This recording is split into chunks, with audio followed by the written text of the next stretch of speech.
गाना गावा ये बोलमुआ पवन स्टाइल में, गाना गावा ये बोलमुआ पवन सिंह के स्टाइल में। चलिए दोस्तों, आपको मेरा थंबनेल देख कर गाना सुन के पता चलिए गया होगा, ये जो गाना लिखे है ना वायरल चल रहा है तेजी से, नाचो ये बोलमुआ खेसारी स्टाइल में।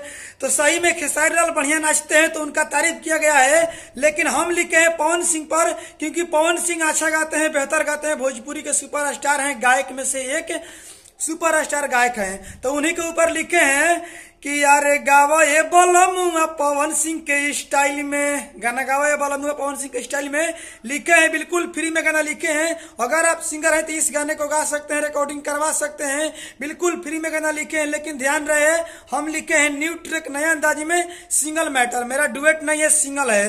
तो चलिए गाना को स्टार्ट करते हैं। चैनल पर नए तो सब्सक्राइब कर दीजिए, लाइक कर दीजिए, मेरा नाम जान लीजिए, मेरा नाम है राइटर राजा सिंघनिया। तो चलिए गाना को स्टार्ट करते हैं। स्क्रीन पर देखिए, लेट्स गो।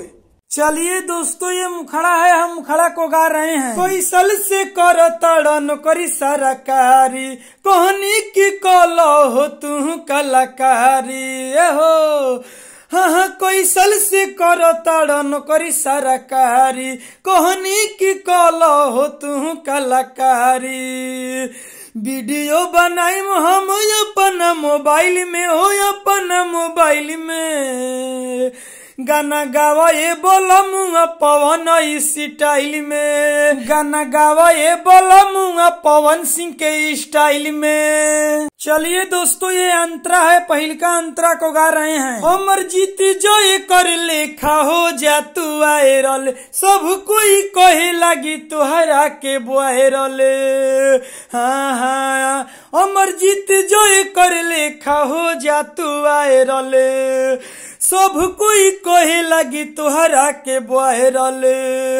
रउआ संगे फोटो हम लगाइम पूरे फाइल में, लगाइम पूरे फाइल में।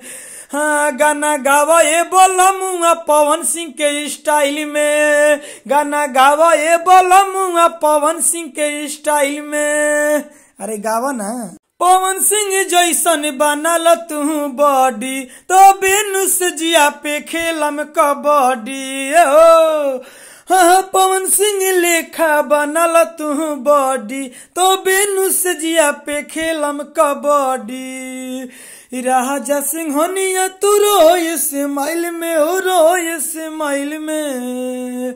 गाना गावा ये बोलमुआ पवन स्टाइल में, गाना गावा ये बोलमुआ पवन सिंह के स्टाइल में। चलिए दोस्तों, गाना समाप्त तो हो गया है। आप मेरा बतिया को ध्यान से सुन लीजिए। अगर आप सिंगर है, चाहते हैं कि इनसे भी बढ़िया, इनसे भी बेस्ट कोई गाना लिखवाए पर्सनल, तो आप देखिए स्क्रीन पर मोबाइल नंबर है, कॉल करके आप हमसे पर्सनल गाना लिखवा सकते हैं। तो चलिए, हम विशेष क्या बोलेंगे, चैनल पर नए हैं तो सब्सक्राइब कर दीजिए, लाइक कर दीजिए, कमेंट में बताइए कि आज का मेरा गाना कैसा है। अगले वीडियो मिलेंगे, इसके लिए बाय बाय।